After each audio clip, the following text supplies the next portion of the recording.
বাংলাদেশের ইতিহাসে এই মনে হয় প্রথম সরকার দলের পক্ষ থেকে আরেকটা মুলতবি প্রস্তাব আনা হয়েছে।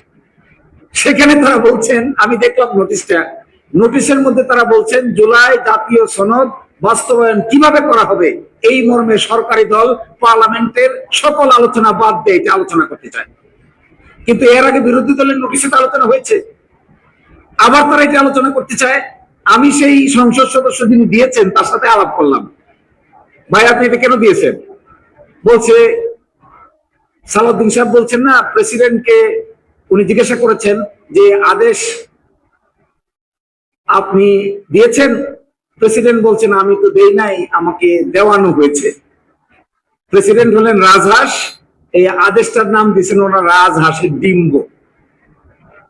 এখন যিনি ওই নোটিশ দিয়েছেন তাকে জিজ্ঞাসা করলে সে বলে আমি তো আদেশ দেই নাই, আমি নোটিশ দেই নাই, আমাকে নোটিশ দিতে বলা হয়েছে, তাই আমি নোটিশ দিছি। এই নোটিশে কি আলোচনা করছেন দেখেন, কি ধরনের প্রতারণা।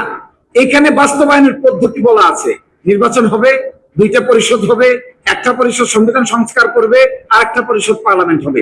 এই পদ্ধতি থেকে না মেনে নোটিশ দিচ্ছে, এই পদ্ধতিকে অ্যাভয়েড করে যাচ্ছে। এই পদ্ধতিকে অ্যাভয়েড করে নোটিশ দিয়ে যে পদ্ধতি ওনারা আনতে চান, এই পদ্ধতিতে আর বাড়তি কি আলোচনা।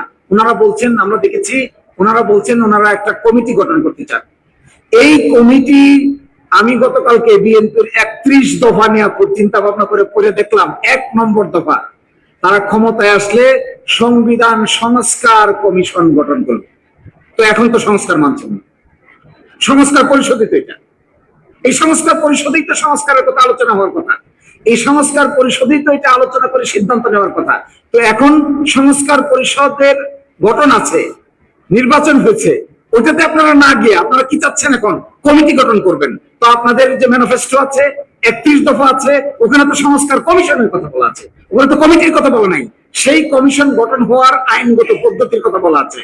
পরিষদ হবে, পরিষদের সভা কিভাবে ডাকবে, সভাপতি কি করে হবে, স্পিকার কিভাবে হবে, ডেপুটি স্পিকার কিভাবে হবে, এই আইনে বিস্তারিত বলা আছে। আইনও কার্যকর, আইনও মানেন না, যুক্তিও মানেন না। আমার ধারণা, আমি আর লম্বা করছি না, আমার ধারণা এমন কোন একটা নাগ পাশ তাদের সামনে আছে যা কিছু বোঝা সত্ত্বেও এই প্রায় 70% মানুষের চিন্তাকে ভুলণ্ডিত করতে আমার ভাইয়েরা বাধ্য হচ্ছে। এছাড়া আমি আর কোনো যুক্তি খুঁজে পাই না। আচ্ছা বলেন, ওনারা প্রগ্রেসিভ পার্টি, একটা শুধু রেফারেন্স দেই, এখানে জিয়াউর রহমান সাহেবের সঙ্গে রাজনীতি করার লোক আছেন, চেহারা দেখলে বোঝা যাচ্ছে।